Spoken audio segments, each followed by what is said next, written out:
하나님 말씀을 보도록 하겠습니다. 하나님께서 오늘 우리에게 주시는 말씀은 창세기 24장 1절에서 9절까지 원래 끝까지 봐야 되는데요. 67절까지 돼서 제가 어제 단톡방에 끝까지 한번 읽어오라고 했는데 다 읽어오셨죠? 창세기 24장 1절부터 9절까지 보도록 하겠습니다. 한 절씩 교독하시겠습니다. 제가 먼저 읽습니다. 아브라함이 나이가 많아 늙었고 여호와께서 그에게 범사에 복을 주셨더라.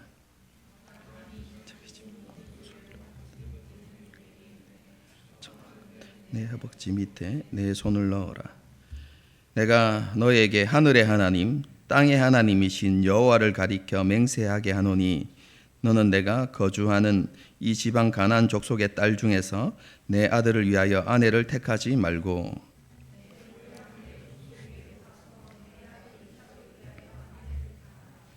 종이 이르되 여자가 나를 따라 이 땅으로 오려고 하지 아니하거든 내가 주인의 아들을 주인이 나오신 땅으로 인도하여 돌아가리이까.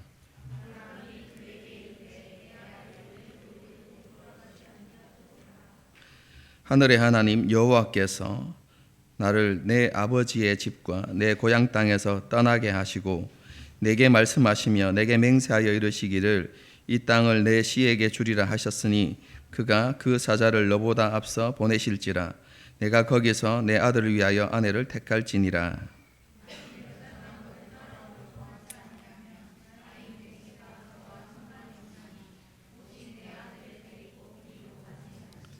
함께 읽습니다. 그 종이 이에 그의 주인 아브라함의 허벅지 아래에서 손을 놓고 이 일에 대하여 그에게 맹세하였더라. 아멘. 우리는 지난 주일 사라가 가나안 땅에서 62년의 세월을 보내고 죽어서 막벨라 굴에 장사된 일에 대해서 우리는 생각해 보았습니다. 아브라함이 값비싼 대가를 치르고 샀던 그 막벨라 굴에 묻혔다는 것은 사라가 이방인의 땅에 묻힌 것이 아니라 하나님께서 주시겠다고 약속하신 그 약속의 땅에 묻혔다는 것을 잘 보여주는 것이다. 제가 지난 시간에 이렇게 말씀을 드렸습니다. 그렇기 때문에 아브라함의 소유가 된 막벨라 굴은 가나안 땅을 주시겠다는 하나님의 약속의 첫 열매로 볼 수 있다. 이렇게 말씀드렸죠.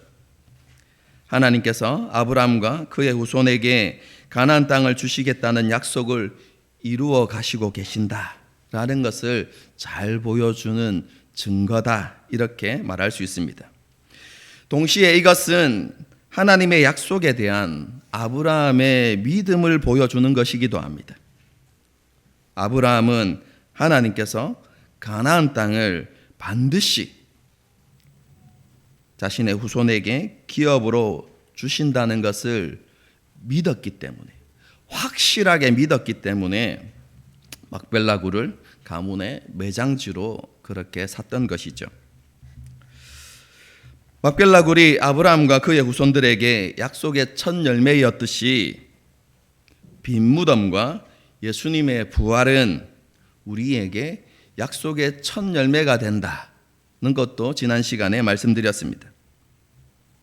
세상의 유혹과 우리 마음 안에 있는 욕망과 탐욕 앞에 너무나 무기력하고 연약한 이 육신의 장막을 벗어버리고 우리가 영광스러운 몸을 입고 예수님의 영광에 함께 참여하게 된다는 그 놀라운 사실을 보여주는 증거가 무엇입니까? 그 첫 열매가 무엇입니까? 바로 예수님께서 부활하셨다는 것입니다. 그리고 그것이 우리 가운데 확실히 이루어질 것이라는 보증으로 우리 안에 성령님을 보내주신 것이죠. 여러분, 그렇기 때문에 우리는 너무나 분명한 증거를 가지고 있습니다. 우리는 주님과 함께 다시 살 것이고 주님의 영광스러움에 참여하는 자가 될 것입니다. 여러분, 이것은 너무나 확실한 소망인데요. 이런 소망을 가진 우리가 이 땅에서 어떤 삶을 살아가야 하겠습니까? 아브라함과 이삭과 야곱이 걸어갔던 그 믿음의 길을 걸어가야 하는 것이죠.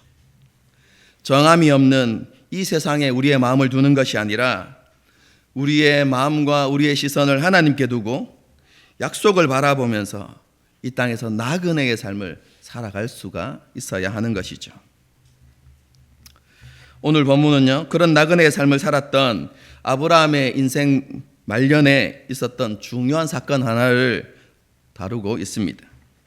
그것은 이삭의 결혼에 관한 이야기입니다. 저자는요, 오늘 본문의 시작을 아브라함이 나이가 많아 늙었다 라는 표현으로 시작합니다. 본문의 사건이 있었던 시기는요, 사라가 죽은 지 3년이 지난 시점. 그러면 아브라함의 나이가 몇 살일까요? 사라가 몇 살에 죽었죠? 127세에 죽었어요. 3년이 지났으니까 사라의 나이가 130이죠. 그러면 아브라함은 사라보다 나이가 10살이 많으니까 아브라함의 나이 140세가 되던 해, 그리고 이삭이 40세가 되던 해가 바로 오늘 본문의 사건이 일어났던 때입니다. 하나님께서는 이렇게 나이가 많았던 아브라함에게 범사의 복을 주셨다라고 이렇게 표현하고 있는데요.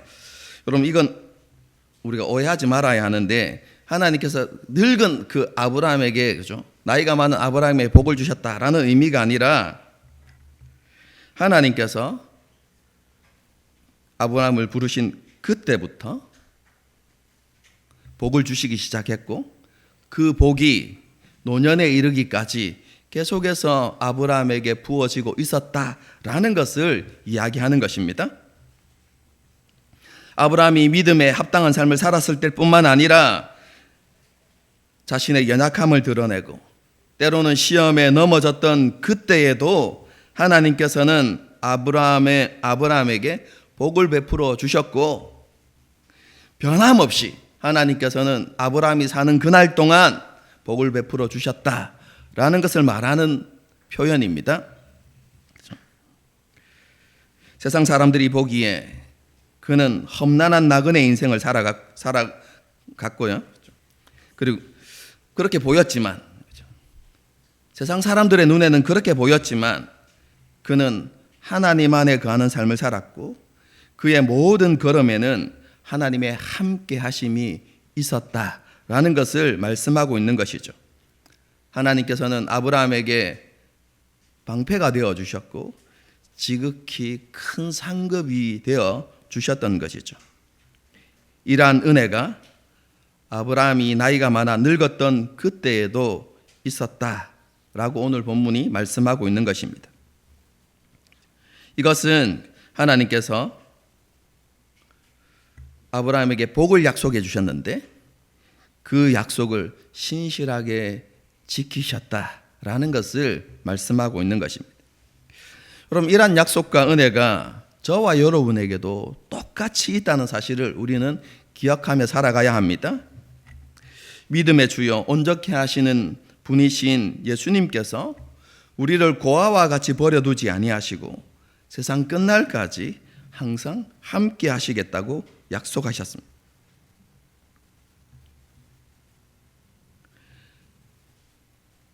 이 약속은 반드시 이루어지는 약속이죠. 왜 그렇습니까? 히브리서에서 무엇을 이야기하십니까?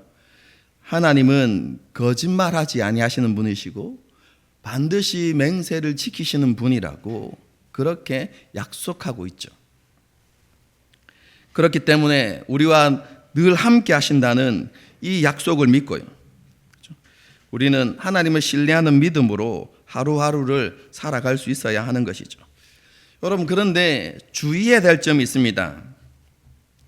여러분, 그것은요, 하나님께서 아브라함에게 주셨던 그 복이 우리의 목표가 되어서는 안 된다는 사실입니다.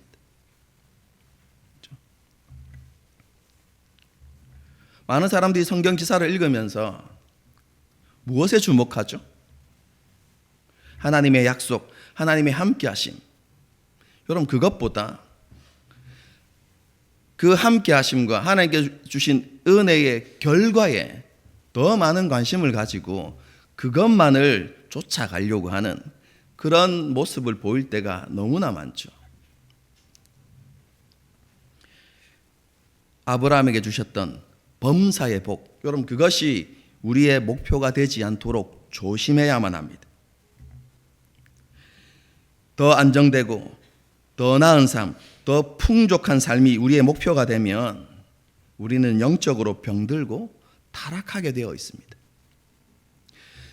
가나안 땅에 들어간 이스라엘 백성들을 생각해 보시면 됩니다. 그들이 가나안이 주는 그 풍요로움에 눈이 멀었을 때 그들이 어떤 모습이 되었습니까? 결국 그들이 하나님을 떠나고 우상을 숭배하며 하나님을 배반하는 일을 하게 되었죠.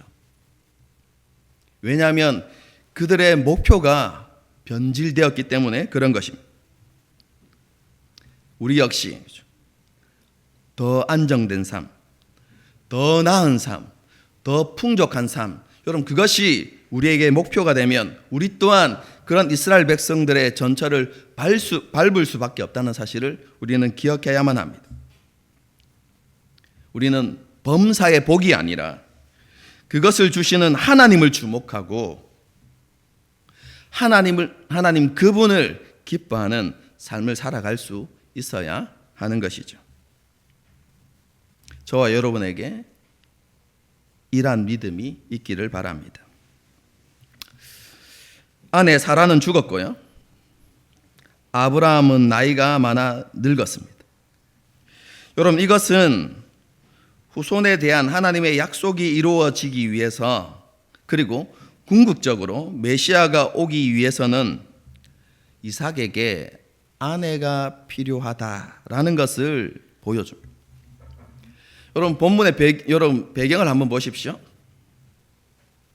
이 사건이 있기 3년 전에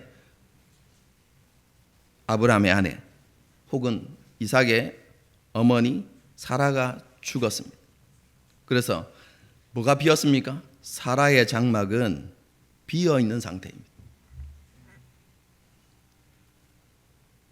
여러분, 그런데 아브라함에게 주셨던 그 약속, 내 자손이 하늘의 별처럼 많을 것이다 라는 그 약속이 이루어지기 위해서는 뭐가 필요해야 됩니까? 비어있는 그 사라의 장막에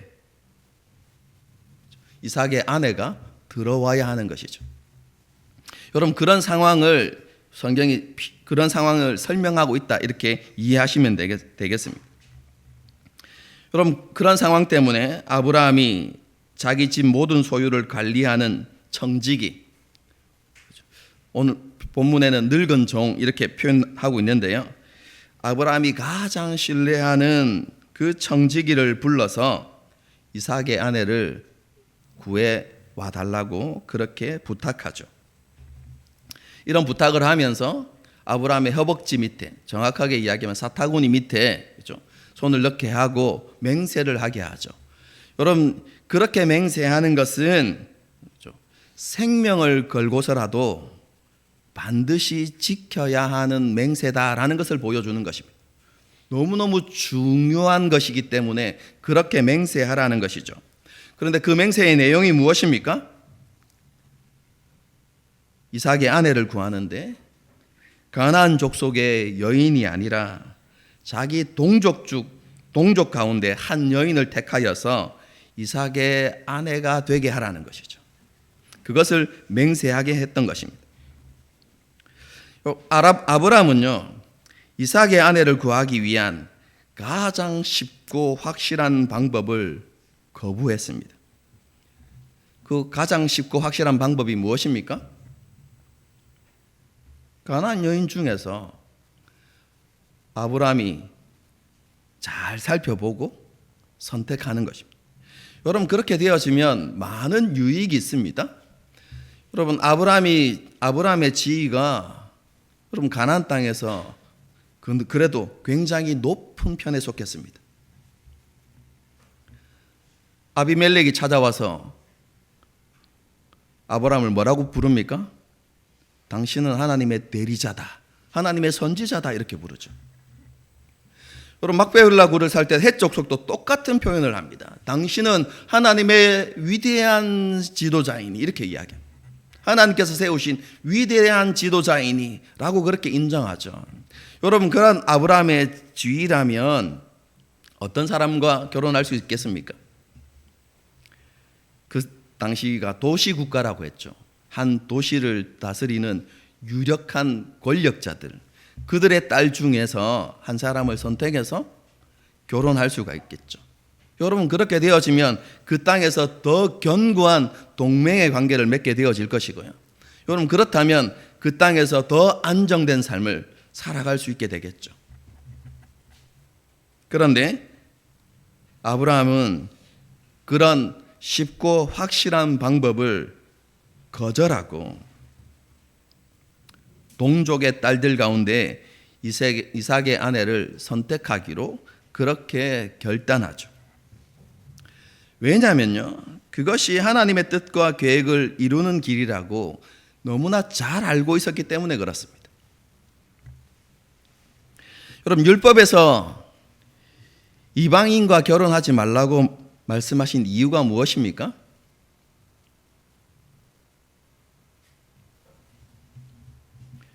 한마디로 이야기하면 이스라엘 백성의 정체성을 지키기 위해서입니다.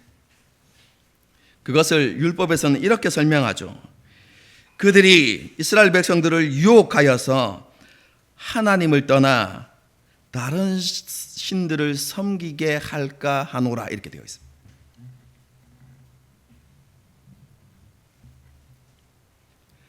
여러분 하나님께서 아브라함을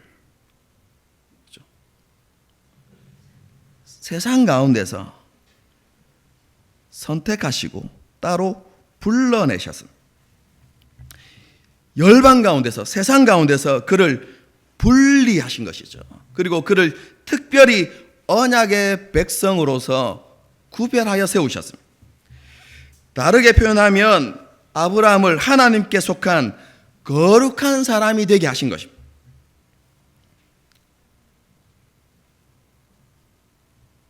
이 거룩함은 반드시 지켜져야 하는 것이었습니다. 그리고 이 거룩함을 지키는 방법 중에 하나가 무엇이냐면 이방인과 결혼하지 않는 것이었습니다. 여러분 아브라함은 가나안 땅에서 65년의 삶을 살아가면서요, 가나안 땅의 문화들 그리고 그 땅을 살아가는 삶의 모습을 보았습니다. 가나안 땅은 성적으로 굉장히 문란한 땅이고 그리고 우상 숭배로 가득한 땅이죠. 그리고 그런 삶의 결과가 어떠한지를 소돔과 고모라의 멸망을 통해서 아브라함은 확실히 경험했습니다. 그래서 아브라함은 가나안 땅의 타락으로부터 이삭을 보호하고 언약의 백성의 정체성을 지키기 위해서 가나안 여인이 아닌 동족의 딸 가운데서 이삭의 아내를 선택하려고 했던 것입니다.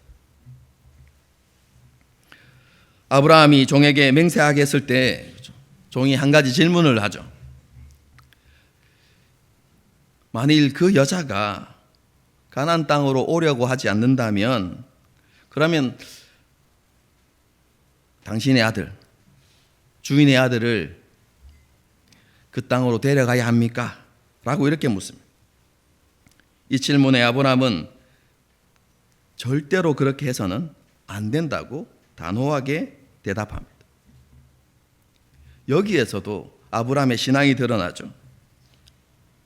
하나님께서 자신을 어떻게 부르셨는지를 이야기합니다. 하나님께서 나를 본토, 친척, 아비의 집을 떠나게 하셔서 이 약속의 땅에 오게 하셨기 때문에 다시 우리가 그곳으로 돌아가서는 안 된다라고 그렇게 말하는 것이죠. 그러면서 다시 한번 아브라함이 신앙을 고백합니다. 하나님께서 지금까지 자신과 자신의 가문을 돌보아 주셨던 것처럼 이삭의 아내를 구하는 그 일에도 하나님의 돌보심이 반드시 있을 것이다 라고 그렇게 고백합니다. 여러분, 이것은 하나님의 약속에 대한 확신에서 나온 것입니다. 그 약속이 무엇입니까? 하나님께서 아브라함의 후손에게 가나안 땅을 주시겠다고 약속하셨기 때문에 이삭에게 후손을 낳아줄 그 여자도 하나님께서 반드시 예비해 두셨을 것이라는 확신 가운데 그렇게 이야기한 것입니다. 하나님께서 함께 하셔서 하나님의 인도하심과 하나님의 돌보심이 반드시 있을 것이니까 믿고 가라고 종에게 이야기한 것이죠. 이러한 아브라함의 믿음과 결단을 들은 종은 여행에 필요한 것들과 예물을 낙타 10마리에 실어서 긴 여행을 떠납니다. 여러분, 하란까지가, 그렇죠? 헤브론에서 하란까지가 어느 정도 거리가 될 것 같습니까? 직선 거리로 한 600km 정도 됩니다.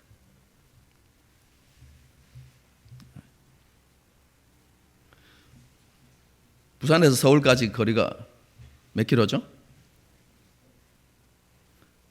430km입니다.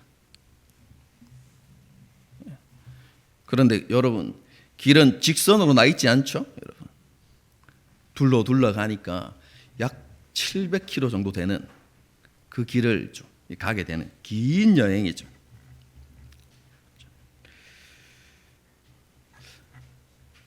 쉬지 않고 정상적인, 그렇죠, 계획대로 쭉 이렇게 올라갔다면 한 20일에서 한 30일 사이에 여정이 됩니다.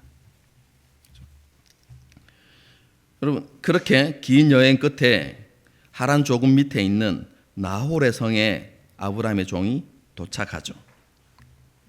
그리고 성에 들어가기 전에 좀 잠시 쉬고, 그리고 물을 얻기 위해서 성문 밖에 있었던 우물을 찾아가게 됩니다.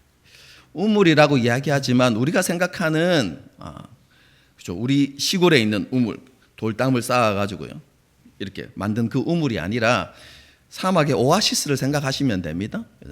그런 샘을 이렇게 찾아가죠.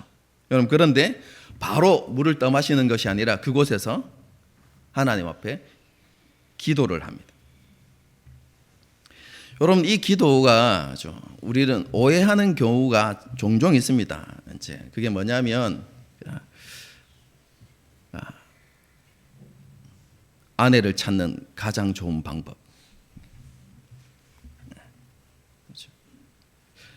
여러분, 오늘 본문을 읽으면서 많은 성도들이 하나님께서, 그렇죠,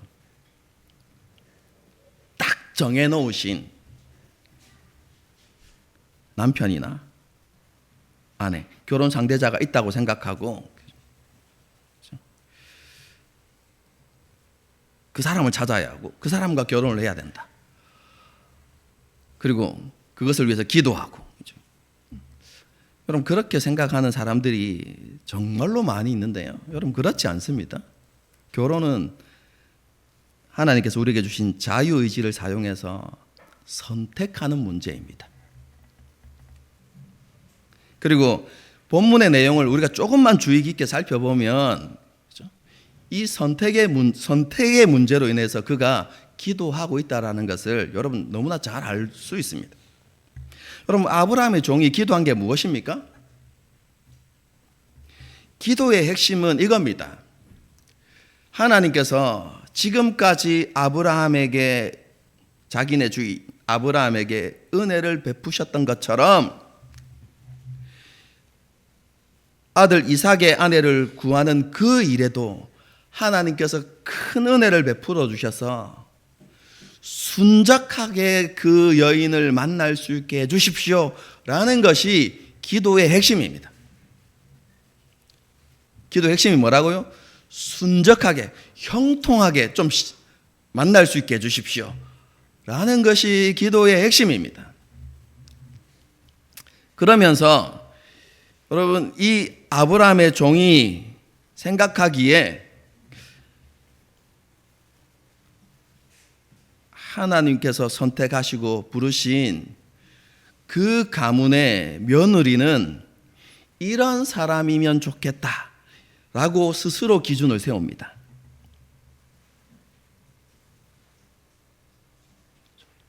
그 기준이 무엇이냐면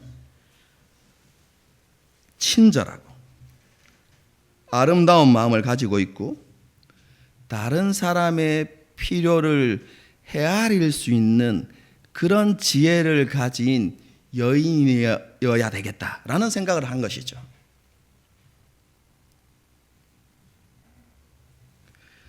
그럼 그래서 하나님 앞에 그렇게 기도한 거예요. 제가 테스트를 해보겠는데, 내가 물을 달라고 했을 때 자신에게만 물을 떠주는 것이 아니라 예물을 싣고 온, 여러 가지 짐을 싣고 온 낙타 10마리에게도 물을 떠주는 그 여인이라면 그 기준에 맞는 여인일 것 같습니다. 그런 여인을 만나게 해주십시오 라고 이렇게 기도한 겁니다. 여러분, 낙타 10마리에게 물을 마시우는 것, 나중에 리브가가요, 그 낙타에게도 배부르도록 물을 마시게 하겠습니다 라고 이렇게 표현하고 있는데요, 그 낙타에게 충분한 물을 제공하는 것은요 쉬운 일이 아닙니다. 여러분, 긴 여행을 하면 낙타가 물을 마시지 못하잖아요. 그렇게 물을 마시지 못한 낙타가, 그 낙타 한 마리가 배부르도록 물을 마시면 어느 정도 먹는지 아십니까? 약 90에서 100리터를 먹는다고 합니다. 한 마리가 그렇습니다. 여러분, 그런데 그 당시 여인들이 물 기를 때 들고 나오는 항아리는 한 번에 얼마만큼 양이 들어간 줄 아십니까? 물이 약 10리터 정도 들어갑니다. 그러면 한 마리를 배불리도록 충분히 마시려고 하면 한 마리당 몇 번 떠야 되죠? 90리터라면 9번. 그냥 밥만 먹여도 5번은 떠와야 돼요. 근데 몇 마리라고요? 10마리.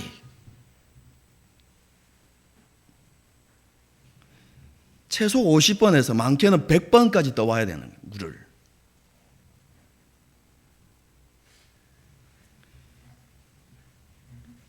여러분, 그렇게 할 수 있다는 것 자체가, 그죠?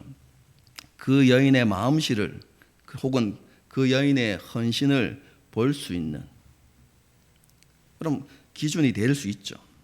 여러분, 그렇게 여러분 엄격한 기준을 이야기한 겁니다, 여러분.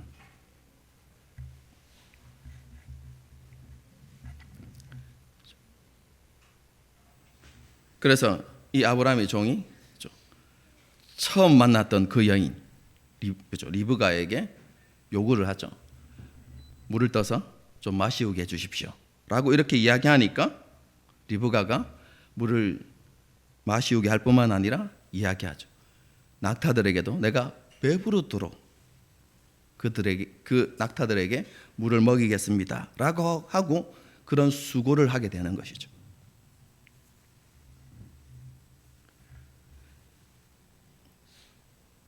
아브라함의 종의 기준에 1차적으로 합격했습니다. 하지만 한 가지 더 조건이 남았죠. 그 조건이 무엇입니까? 성품으로는 합격인데 이 여인이 아브라함과 동족인가를 확인해야 되는 것이죠. 여러분, 만일 첫 번째 그 여인이 리브가가 아니라 다른 여인이었다면 그렇게 했더라도 이삭의 아내가 될 수 없습니다.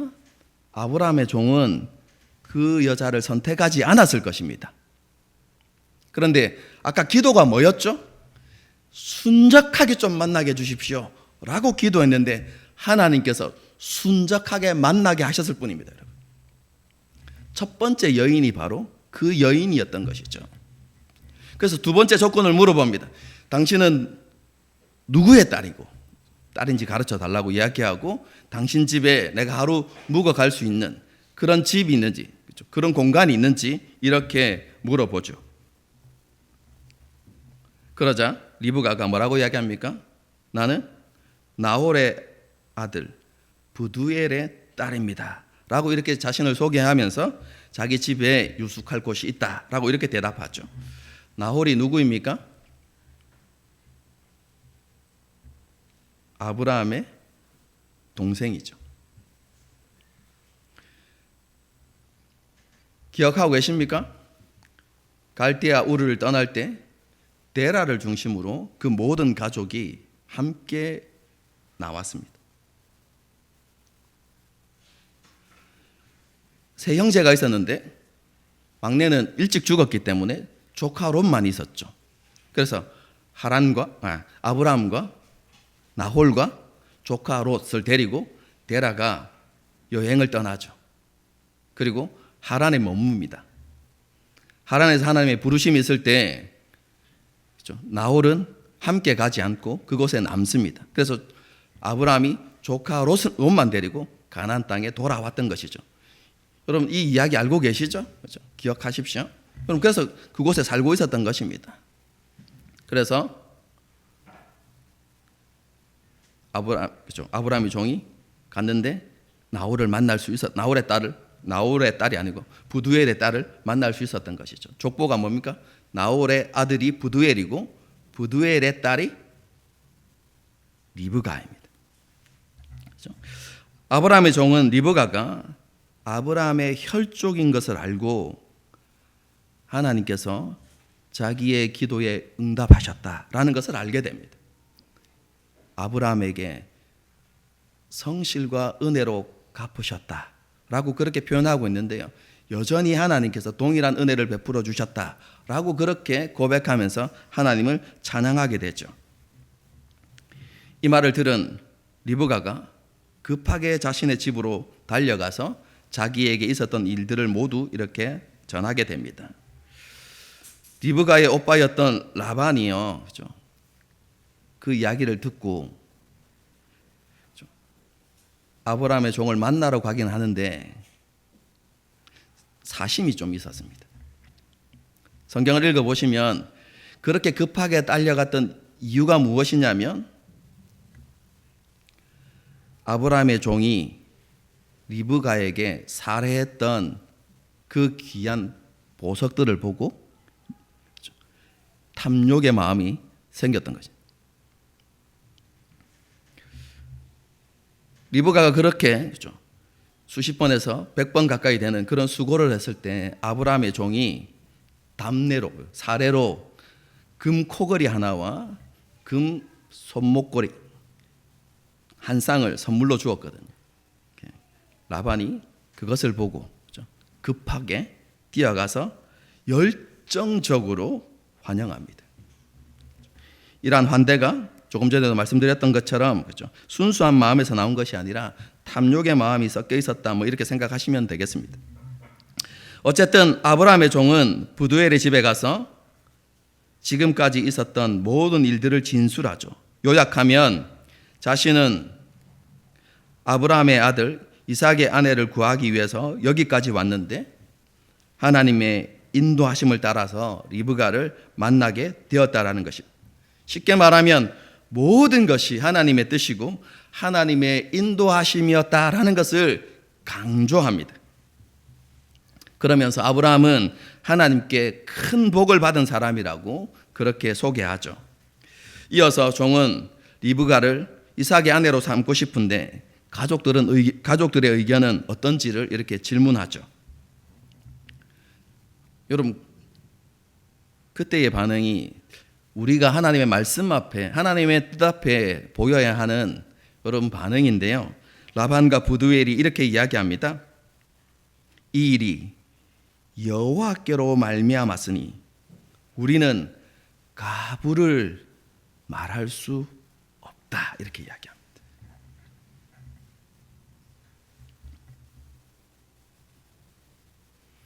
하나님의 뜻이고 하나님의 계획이고 하나님의 인도하심이라면 뭘 말할 수 없다고요?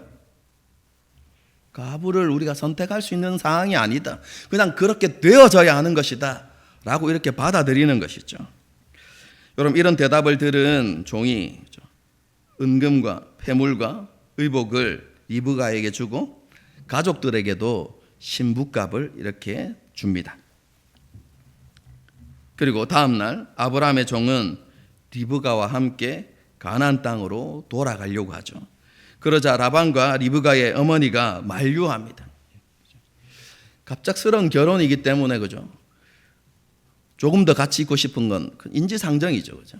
여러분, 그래서 한글 성경에, 우리말 성경에는 열흘만 있다가 이렇게 가면 안 되겠느냐 이렇게 말한 것처럼 보이지만 열흘이 아니고 1년 정도라고 생각하시는 게 합당합니다, 여러분. 이 날이라고 이렇게 번역되는 욤이라는 이 단어가 날을 가리킬 수도 있지만 때 이런 의미거든요. 어떤 일정한 기간을 이렇게 나타날 때 사용하는 이제 단어이거든요. 그래서 10달 혹은 1년 이렇게 보는 것이 더 합리적인 해석이다라는 것이 일반적인 견해입니다.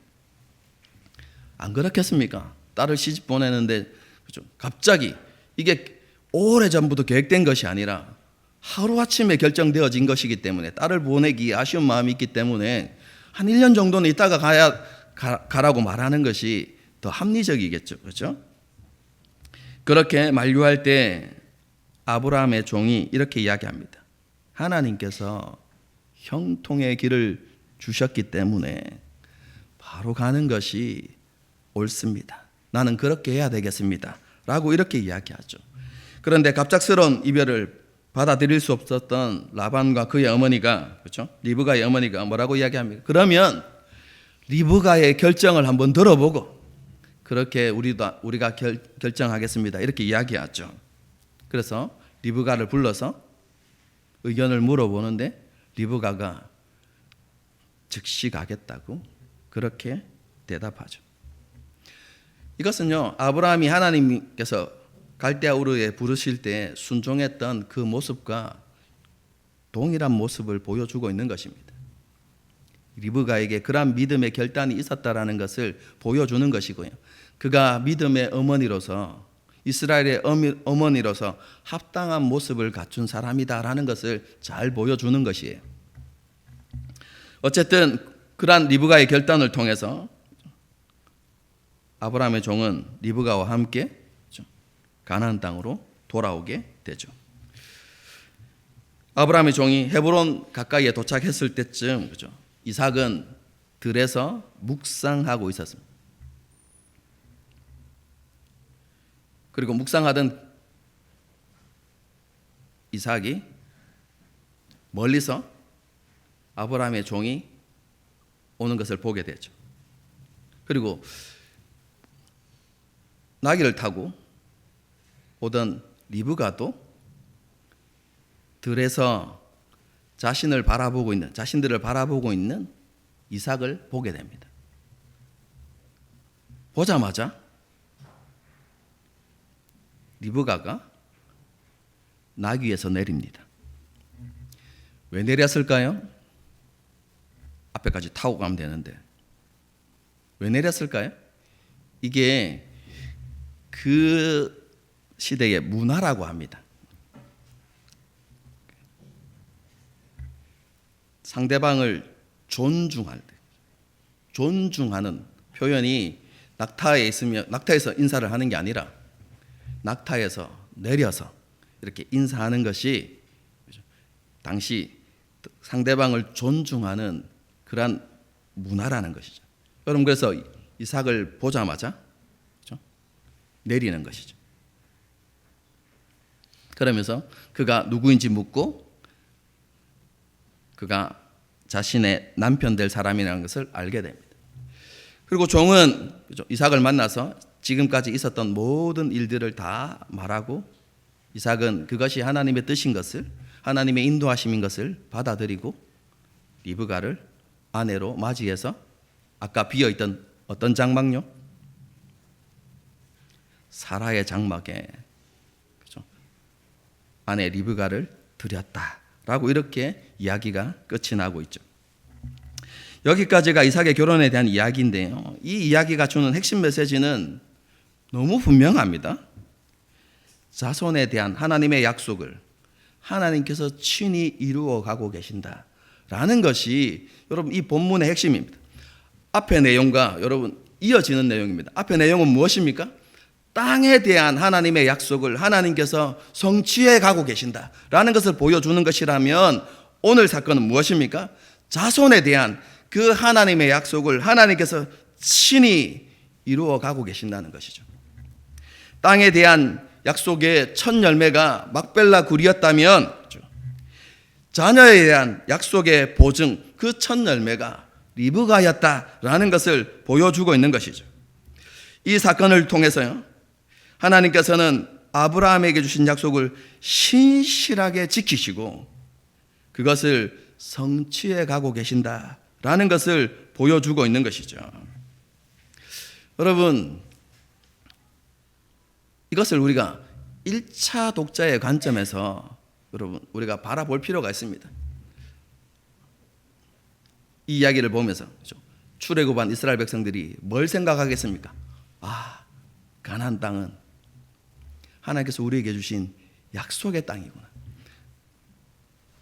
우리 조상 아브라함은 그 약속을 믿고 그 막벨라 굴을 샀구나.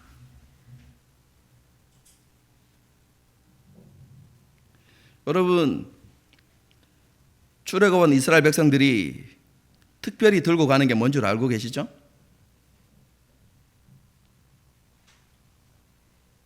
요셉의 유골입니다. 어디에 묻기 위해서요?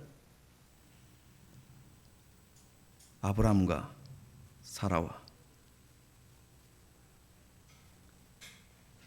야곱과 이삭이 묻혀있는 그 막벨라 굴에 장사하기 위해서 여러분 그 유골을 들고 올라가고 있어요.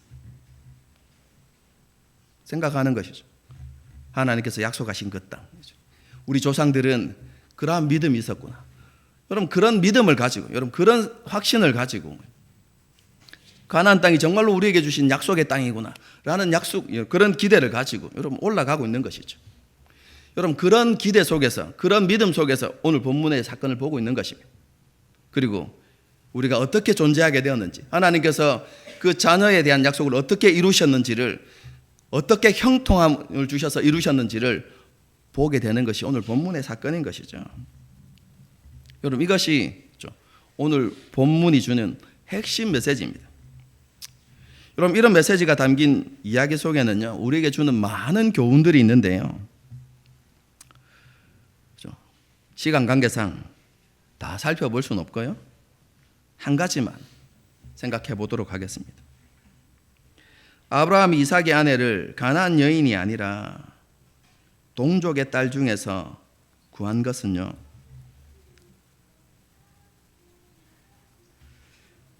우리로 하여금 하나님의 백성은 거룩한 백성이 되어야 한다는 교훈을 깨닫게 합니다. 하나님의 백성은 세속에 물들지 않도록 자신의 마음과 생각을 지키고 참된 진리 위에서 성경적 세계관과 바른 가치관을 세우고 믿음의 순종을 통해서 세상에서 소금과 빛된 삶을 살아야 하는 것이죠. 제가 자주 말씀드리는 것이죠. 그렇죠? 삶의 방식과 선택을 통해서 하나님의 왕되심을 드러내고 하나님의 뜻에 순종함으로 자기 삶에 이루어지는 하나님의 나라를 세상 가운데 보여줄 수 있어야 하는 것입니다. 이것은 제가 자주 말씀드리는 것이기 때문에 그죠? 여기까지만 하고요.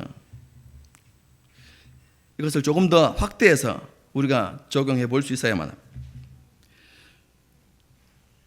구별됨과 거룩한 백성됨은 개인에게 주어진 사명이기도 하지만 동시에 교회에 주어진 사명이라는 사실을 우리는 기억하며 살아가야만 합니다.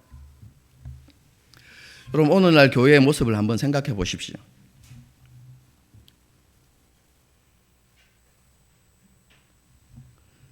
제가 지난번에 통계를 통해서 말씀드렸죠. 목회자의 90%가 한국 교회가 세속화되었다고 생각하고 있고 성도의 80%가 교회가 세속화되었다라고 그렇게 생각하고 있습니다. 물질주의와 세속주의가 침투하여서 교회가 점점 변질되고 타락해 가고 있는 것이죠. 특별히 얼마 전에 있었던 대통령 탄핵과 관련해서 보여주었던 교회의 모습은 너무나 안타깝고 실망스러운 모습이죠.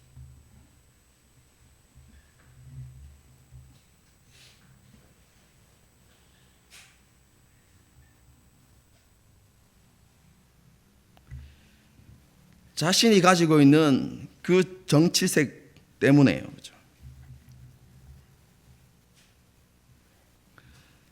분쟁하고 다투는, 갈등하고 나뉘어지는 여러분 그런 모습은요,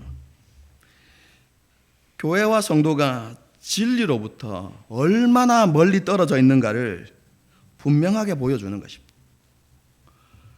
얼마나 세속화되어 있는지를 분명하게 보여주는 사건이었습니다.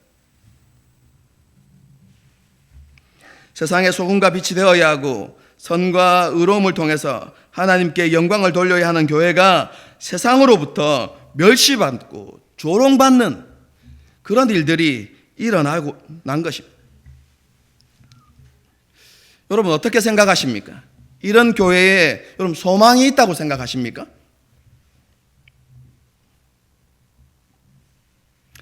이런 교회에서 자라는 다음 세대가 정말로 하나님께서 원하시는 믿음의 세대로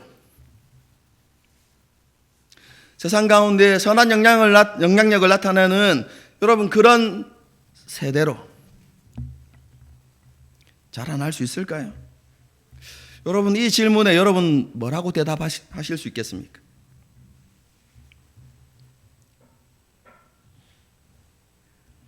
여러분 이 질문에 대해서 예수님께서는 이렇게 말씀하십니다. 제가 성경 구절 하나를 읽어드리겠습니다.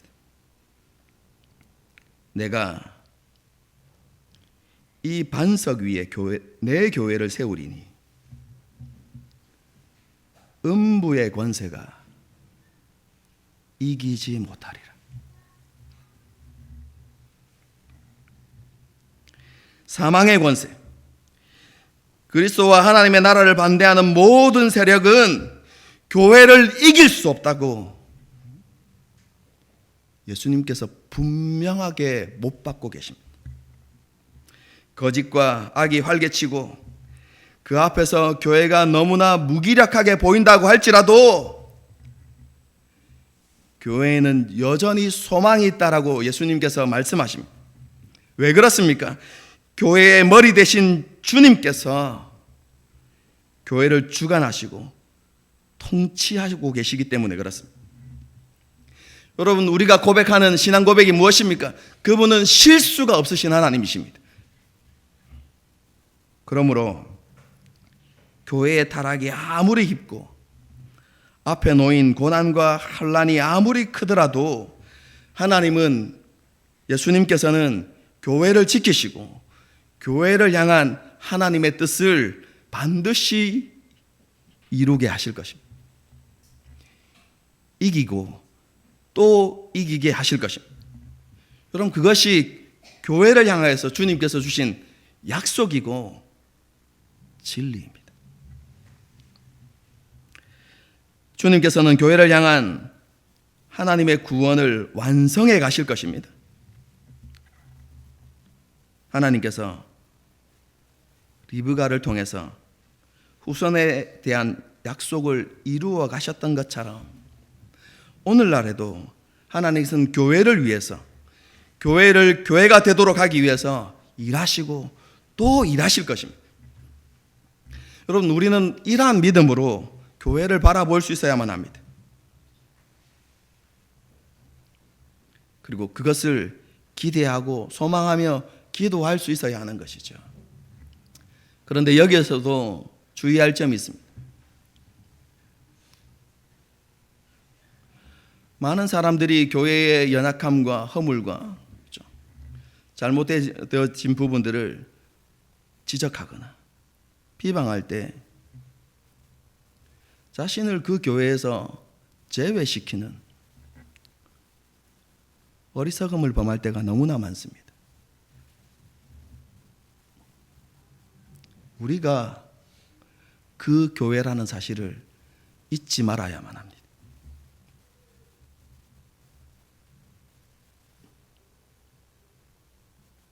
그래서 그 교회의 연약함과 그 교회의 부족함이 곧 나의 연약함이고 나의 부족함, 교회의 타락과 교회의 범죄함이 곧 나의 죄악이고 나의 타락함이라는 것을 인정하고 하나님 앞에서 애통하는 심령으로 기도해야만 하는 것입니다.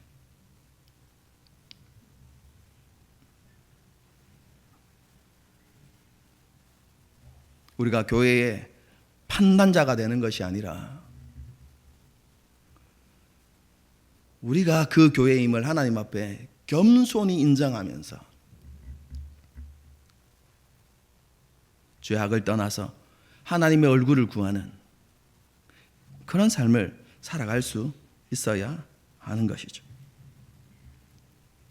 그리고 한 가지 더 기억해야 됩니다. 하나님께서 음부의 권세가 이기지 못하리라 라고 말씀하신 그 교회는 다름이 아니라 반석 위에 세워진 교회라는 사실을 여러분, 우리는 잊지 말아야만 합니다. 여러분, 그 반석이 무엇입니까? 올바른 신앙 고백입니다. 다르게 표현하면 참된 진리 위에 세워진 교회.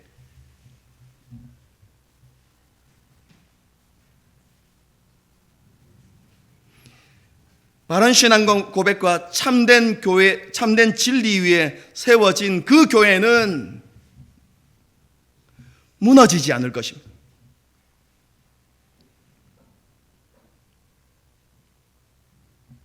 반드시 이기고 또 이기는 은혜를 누리게 될 것입니다.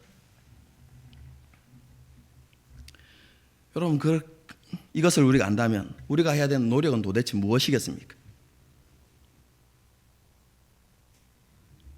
교회를 세상 가치관과 세상 방법을 따라서 운영하고 이끌어가는 것이 아니라 진리를 따르는 교회로 세우기 위하여서 수고하고 또 수고해야 되는 것이죠. 여러분, 그건 쉬운 일이 아닙니다, 여러분.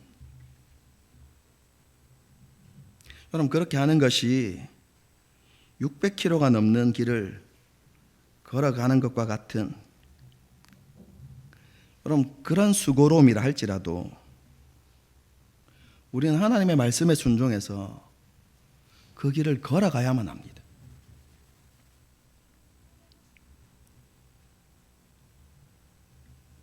여러분, 이러한 믿음의 선택과 순종이요, 우리의 기대와 다른 결과를 낳는다고 해도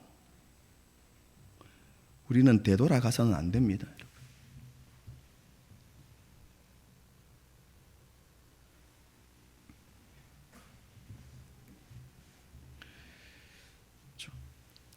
우리는요, 세속화되어진 이 세상을 살아가고 있기 때문에 결과에 너무 집착하는 그런 모습을 보일 때가 너무 많습니다.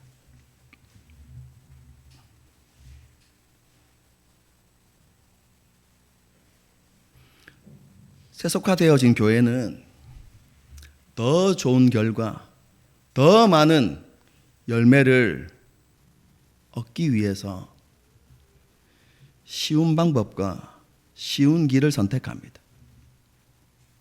그래서 좋은 결과가 있으면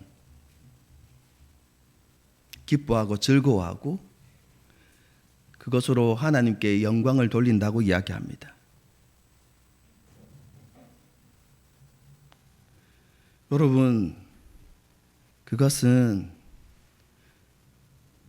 기뻐할 일도 아니고 하나님께 영광되는 일도 아닙니다.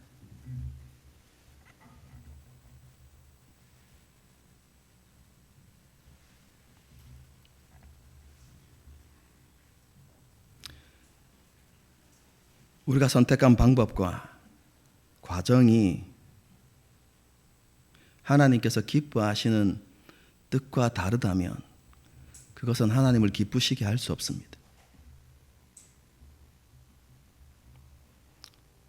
사울을 한번 생각해 보십시오. 블레셋과의 전쟁을 앞두고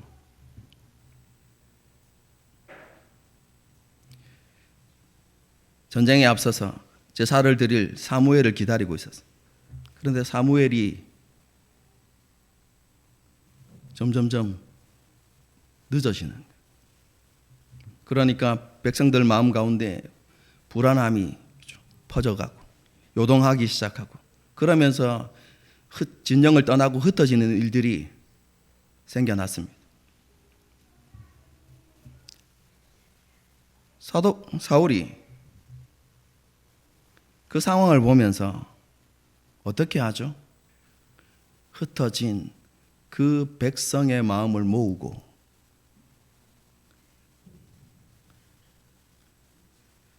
다시 전쟁에 임하도록 그 군사들을 독려하기 위해서 뭘 선택하죠? 자신이 하나님 앞에 제사를 드립니다. 여러분, 그것을 통해서 좋은 결과가 나타났습니다. 근데 하나님 뭐라고 말씀하시죠? 네가 하나님의 말씀을 버렸기 때문에 나도 너를 버린다고 말씀하시죠. 그럼 좋은 결과가 중요한 게 아닙니다. 우리는 끊임없이 결과는 하나님께 속한 것이라는 사실들을 우리는 끊임없이 우리 안에 기억시켜야만 합니다.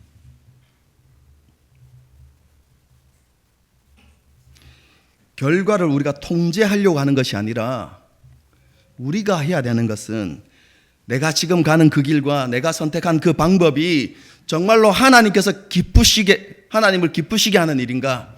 하나님의 말씀에 온전한 것인가? 여러분, 그것에 집중해야만 합니다.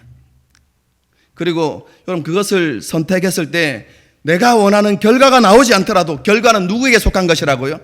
하나님께 속한 것입니다, 여러분. 그렇게 하는 것이 우리가 하나님 앞에 올바르게 살아가는 것이고 믿음을 따라서 살아가는 것입니다. 여러분, 그런데 당장의 눈앞에 나타나는 그 결과 때문에 염려하지 마십시오. 우리가 믿음을 선택하면 하나님께서 지금 당장은 우리가 원하는 기대가 나타나지 않더라도 하나님께서는 그 모든 것을 통해서 하나님의 살아계심을 드러내시고 하나님의 영광을 나타내실 것입니다. 여러분, 그것이 하나님의 약속입니다. 우리의 때와 하나님의 때는 다르다는 것을 우리는 늘 기억하며 살아가야만 합니다.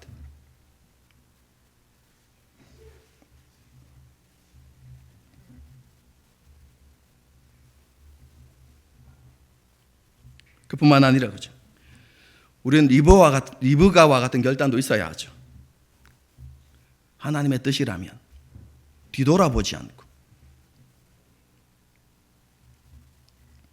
모든 것을 내려놓고 기꺼이 결단할 수 있는 그런 모습도 우리 가운데 있어야 하는 것이죠.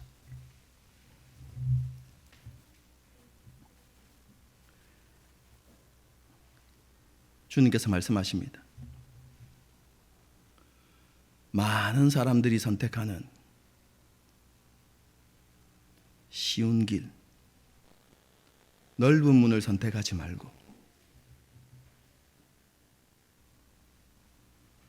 좁은 문을 선택하라고 하나님께서 우리에게 말씀하십니다.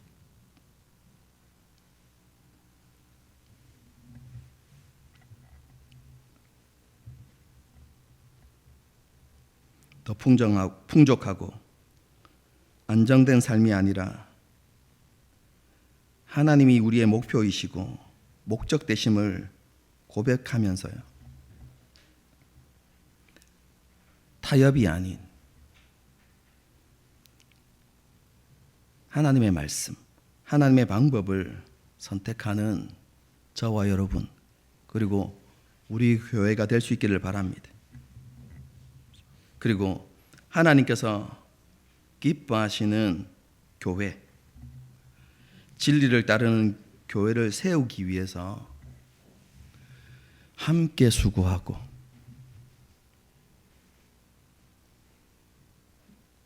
그리고 우리 성도 한 사람 한 사람이 내가 먼저 하나님께 드리기를 원합니다. 이러한 고백들이 있었으면 좋겠습니다. 우리 성도들 한 사람 한 사람이 하나님 앞에서 이런 믿음의 길을 가고, 또한 우리 교회가 하나님이 원하시는 그 진리를 따르는 교회의 모습을 회복함으로 우리와 우리 교회를 통해서 하나님과 하나님의 나라가 온전히 드러나는 그런 은혜가 있기를 주님의 이름으로 축복합니다. 함께 찬양하고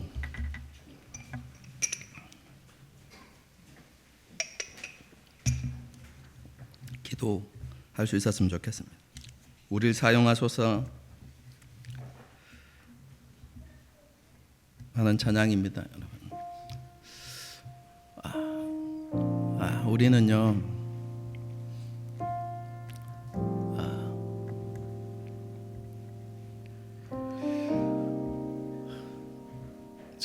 정말로 손해보는 걸 너무너무 싫어하죠.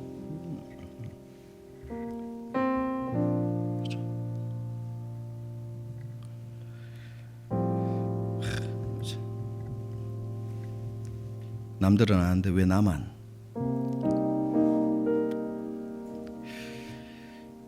여러분, 이런 생각들이 들 때가 있죠. 안 그렇나요?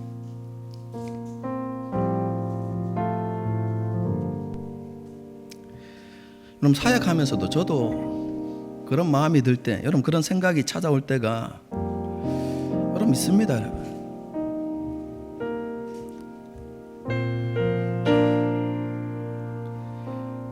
그죠? 여러분 저를 10년 넘게 지켜본 성도들도, 20년 넘게 지켜본 성도들도 있고요. 짧게는 몇 년 이렇게 지켜본 성도들이 있겠지만, 제가 이전에 사역할 때 일복이 많은 교역자였죠. 진짜 일이 많아서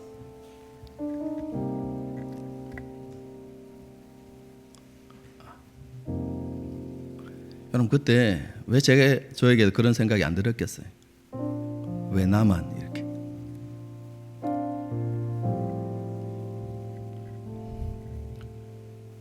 왜 나만 이렇게 고생해야 되는데, 이런 생각이 들 때 있죠.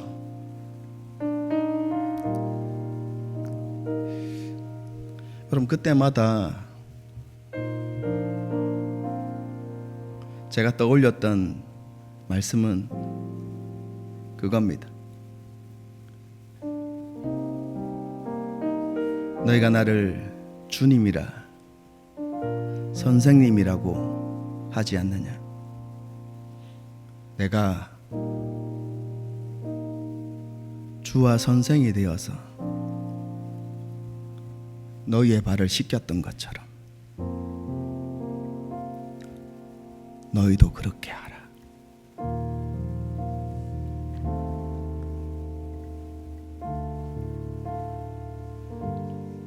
주님의 사랑과 헌신을 떠올리면서 끊임없이 제 자신을 채찍질하고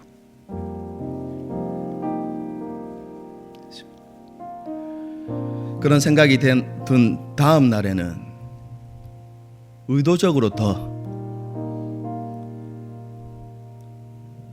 수고하려고 노력하고 그렇게 했었습니다.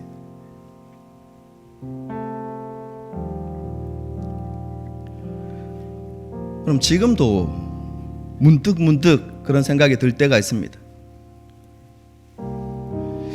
하나님, 나 같으면 이 정도 되면 큰 교회 보내주실 수도 있었잖아요. 이렇게 좀 안정된 교회 보내주실 수도 있었잖아요. 여러분, 이런 생각 들 때 있습니다. 여러분 제가 완전 무결한 사람인 것 같습니까? 그렇지 않습니다. 왜 하나님, 나는 이렇게 힘들고 어려운 길을 가야 되죠?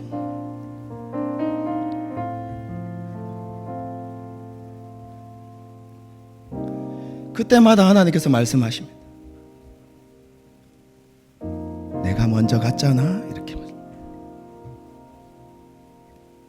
널 위해.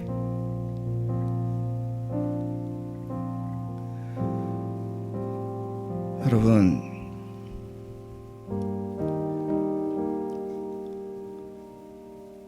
손해보는 것 같고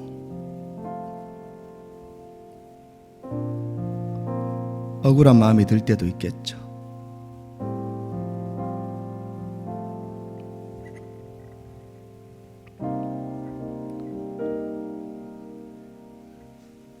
그런데 우리 주님은